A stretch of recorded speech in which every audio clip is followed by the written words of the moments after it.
Hello and welcome. My name is Melissa Galasso, and today we're going to talk about a new ASU issued by the FASB, ASU 2021-07. This ASU has been worked on for quite some time by the Private Company Council, and so we're going to take a look at what the impact is for private companies. So ASU 2021-07 really is impacting those entities who have what we call equity classified share-based awards. And as it mentions, this is a consensus of the Private Company Council. So the PCC looks to find alternatives as well as ways to make it easier for private companies to handle GAAP.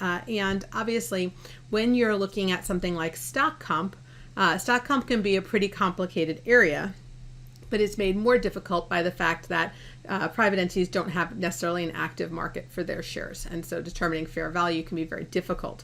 And so this ASU is really looking at how can we provide private companies with an alternative.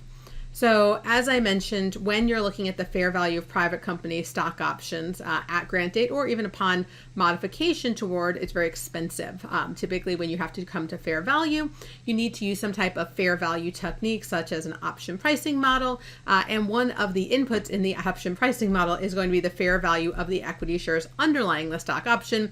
This is usually called the current price input. So this standard, again, because it's the Private Company Council, only impacts non-public entities, and again, only those that issue equity-based, share-based payments, or awards. Not everybody does, but for those who do, this can be very cumbersome. And so they've issued a practical expedient. That practical expedient is designed to help make it a little bit easier for entities to figure out what is their quote-unquote fair value. And basically the new standard here allows them to determine the current price input of these equity classified share-based awards that are issued to employees and non-employees. Again, so it doesn't have to necessarily be employee share-based payment. It could be non-employee share-based payment using what they call the reasonable application of a reasonable valuation method.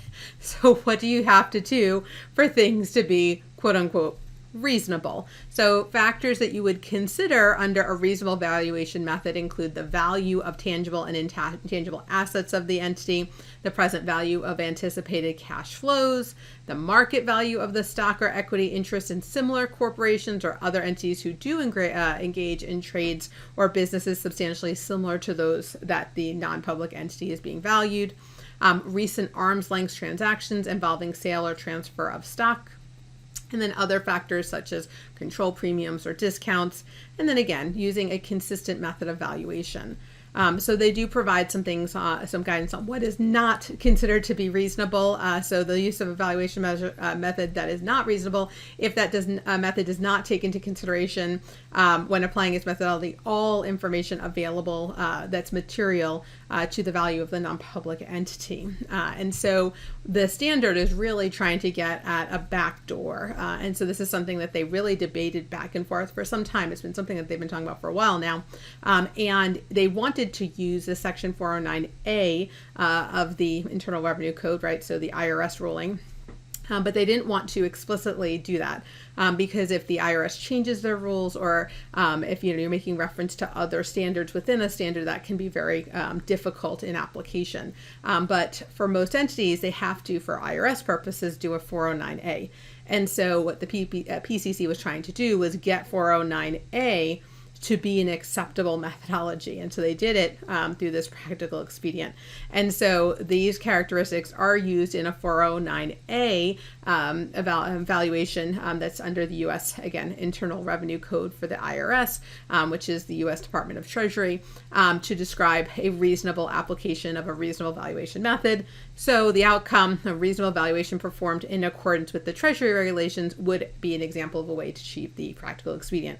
So it's not saying this is the only way, it's saying it's a way to get to this practical expedient. And so I think this was a well thought out, well done process over the time. They've kind of really took a lot of feedback in. They wanted to use the 409A. They knew there would be implications of the 409A not necessarily always being there or being changed, and then would they really still want GAAP to refer to that?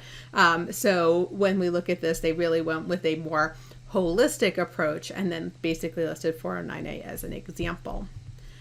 So in terms of application, this can be applied to all share-based payment awards within the scope of the practical expedient that have the same underlying share and the same measurement date. And so in terms of effective date, this is a prospective application for all qualifying awards granted or modified during fiscal years beginning after December 15, 2021, as well as interim periods within those fiscal years. And it does permit early adoption. So you can even adopt it early in an interim period, so long as the financial statements have not yet been issued or made available for issuance as of October 25th, which was the date this standard was issued. So I know that's a very niche area. Stock options is not something that all private companies get involved in, but for those who do, the cost and complexity of having to come up with a fair value for those shares has been really, very difficult. And so this standard was really intended to try to make it a little bit better. So I want to thank you guys so much for joining me today on this nano learning, and I hope to see you on a future learning. Have a great day, guys. Bye-bye.